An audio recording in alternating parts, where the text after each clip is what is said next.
And now to Campaign 2016. Will he or won't he? A trip here to South Florida for Vice President Joe Biden looks a lot like a campaign stop, as Donald Trump gives Jeb Bush a no bueno on speaking Spanish in the U.S. CBS 4's Lauren Pastrana joins us live from Miami, the site of a Biden event tonight. Lauren.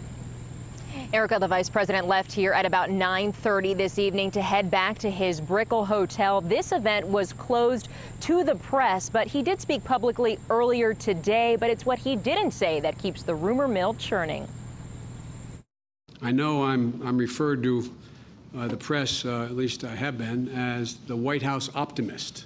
Whether he's optimistic about a possible White House run remains a secret, as closely guarded as this Miami home, where Vice President Joe Biden attended a Democratic Senatorial Campaign Committee fundraiser Wednesday night.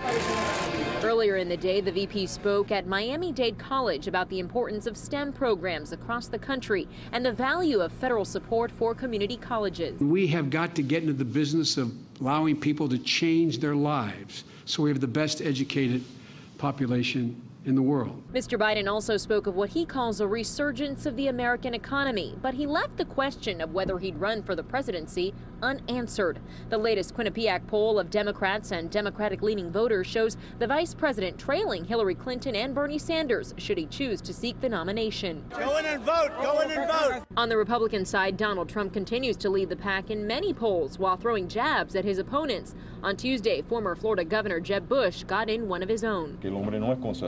In Spanish, Bush said Trump isn't a conservative. Trump fired back in an interview saying Bush was, quote, a nice man, but he should speak English in the United States. One poll shows both men struggling in the popularity department, with 59% of voters saying they view Trump unfavorably compared to 55% who view Bush unfavorably. The same poll reveals 46% of voters have an unfavorable view of Vice President Biden.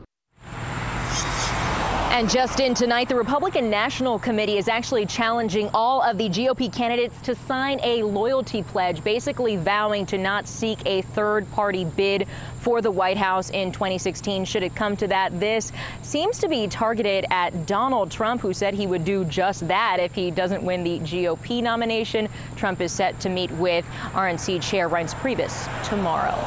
Live in Miami, Lauren Pastrana, CBS 4 News tonight. Lauren, thank you.